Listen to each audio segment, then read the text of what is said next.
मोहनदास करमचंद गांधी, जिन्होंने इतना बड़ा रोल निभाया हमारे देश की आजादी के लिए, और सिर्फ आजादी के लिए नहीं, हमारी पूरी इंडियन सिविलाइजेशन को एक साथ जोड़े रखने के लिए भी, कि वो हर जगह के लोगों को, हर जगह के नेताओं को एक साथ इकट्ठा करके कोऑपरेट करते रहे, इतने बड़े इलाके में फ्रीडम स्ट्रगल्स को लीड करते रहे, इतने बुढ़ापे के बावजूद, तबियत खराब होने के बावजूद, जेलों में जाने के बावजूद वो लीड करते रहे नेशनल फ्रीडम स्ट्रगल्स को। और इतना प्रभाव था गांधी का हमारी इंडियन सिविलाइजेशन में, हमारे देश की धरती पे कदम रखने वाले सबसे बड़े नेता अगर कोई आज तक हुए हैं तो वो गांधी थे।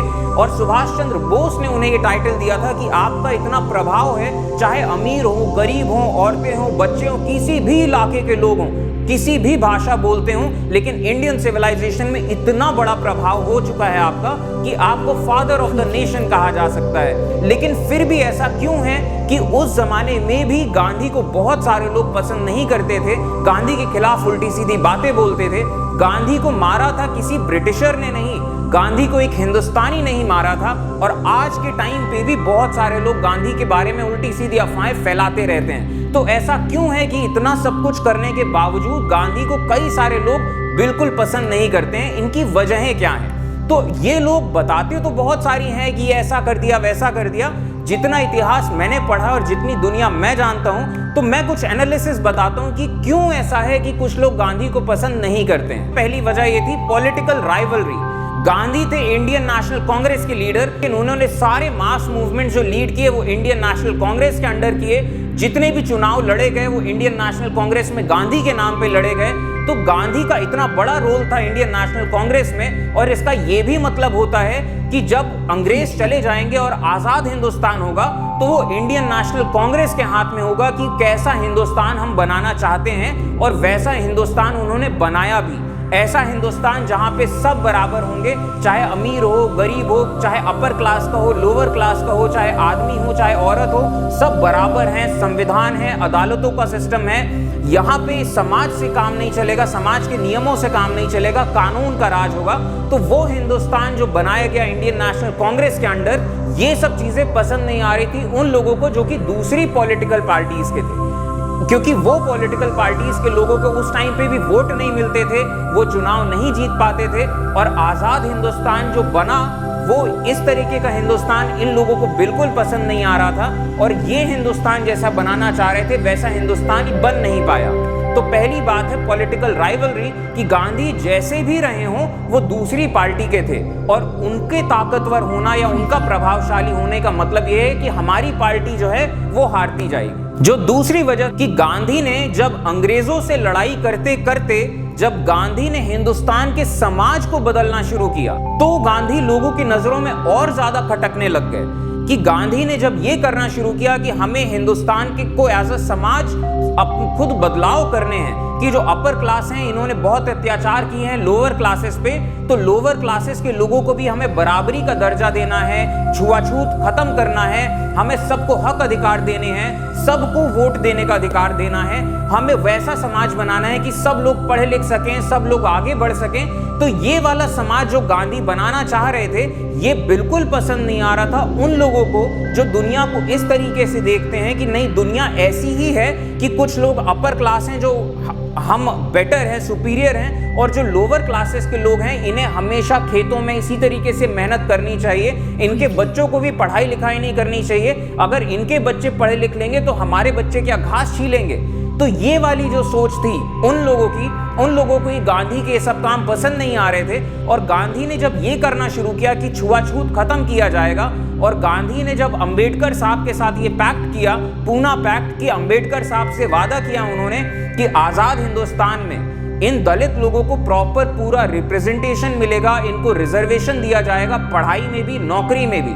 तो गांधी बहुत ज्यादा खटकने लग गए उन लोगों की नजरों में, और वो लोग सब लोग कहने लग गए कि गांधी जो हैं ये हिंदू धर्म को बिगाड़ रहे हैं, हिंदू धर्म को खत्म कर रहे हैं। और अगर ऐसा हो गया कि दलितों को बराबरी का अधिकार मिल जाएगा तो हिंदू समाज खत्म हो जाएगा, ये सत्यानाश हो जाएगा, जलजला आ जाएगा, भगवान नाराज हो जाएंगे, ना जाने क्या कुछ कहा गया। गांधी को एंटी हिंदू कहा गया, ना जाने बहुत कुछ कहा गया गांधी को। गांधी चुपचाप सब कुछ सहते रहे, सुनते रहे, लेकिन वो काम करते रहे दलितों के लिए और जो लोअर क्लासेस के लिए। तो ये सब चीजें गांधी वहां से बहुत ज्यादा खटकने लग गए थे समाज के उस वर्ग को जो समाज में बदलाव नहीं चाहता है। तीसरी वजह, जब गांधी ने अपना उत्तराधिकारी बना दिया नेहरू को।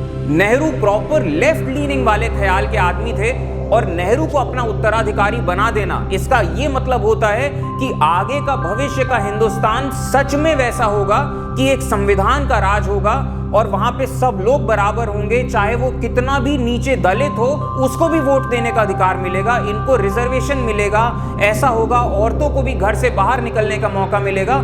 तो हमारा जो समाज है वो समाज सच में इस तरीके का बनेगा कि जैसा वो हमारा हिंदू समाज जो है वो काफी बदल जाएगा। तो नेहरू को इन्होंने जो उत्तराधिकारी बना दिया, और नेहरू को उत्तराधिकारी बना देने का यह भी मतलब होता है कि नेहरू लेफ्ट वाले ख्याल के आदमी हैं, तो वो छुआछूत और कास्टिज्म और ये सब मानते ही नहीं है। नेहरू ने अपना लॉ मिनिस्टर और संविधान लिखने का काम किसको सौंप दिया? अंबेडकर साहब को।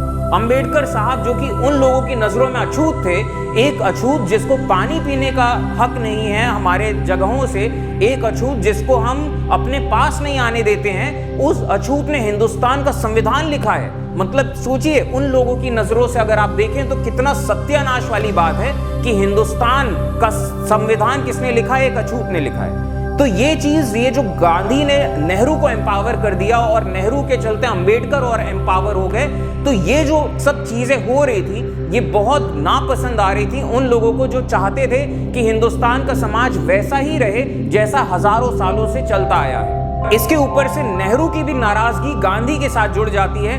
नेहरू ने जो ये वाले जो काम किए, जो अपर क्लासेस को बहुत नाराज कर गए, नेहरू ने जमींदारी सिस्टम को खत्म किया, नेहरू ने बहुत सारे ऐसे कई सारे काम किए कि कास्टिज्म को खत्म करने की कोशिश करी, और भी जितने भी लेफ्ट लीनिंग वाले काम हैं। इसके बाद गांधी से नाराजगी की चौथी सबसे बड़ी वजह यह थी कि गांधी के जो पॉलिटिक्स ऑफ न्यूट्रलिटी, कि जब पार्टीशन का टाइम हो रहा था या उसके पहले भी जब हमारे देश में दंगे फसाद चालू हुए और ये रिलीजियस पोलराइजेशन चालू हुआ, तो हो ये रहा था कि मुस्लिम बहुल इलाकों में और खास तौर पे पाकिस्तान वाले इलाके में पार्टीशन के बाद वहां पे हिंदू मारे जा रहे थे और हिंदुस्तान के इलाकों में यहाँ पे मुसलमानों को मारा जा रहा था। तो गांधी के अंडर में देश था, गांधी और नेहरू के अंडर में, पटेल के अंडर में, तो इन्होंने इस चीज को सुनिश्चित किया कि हिंदुस्तान में मुसलमानों को ज्यादा नहीं मार पाए लोग। और ये जो चीज है ये बहुत ज्यादा खटकने लगी उन कई सारे लोगों को कि पाकिस्तान में मुसलमान हिंदुओं को मार रहे हैं, तो हम लोग यहाँ मुसलमानों को क्यों ना मारें। और ये हो नहीं पा रहा था क्योंकि गांधी हर जगह जाके दंगे रुकवा देते थे और पूरा हिंदुस्तान की सरकार का प्रशासन ऐसे काम कर रहा था कि हमें शांति बनाए रखनी है। तो ये भी चीज बहुत ज्यादा खराब लग रही थी लोगों को।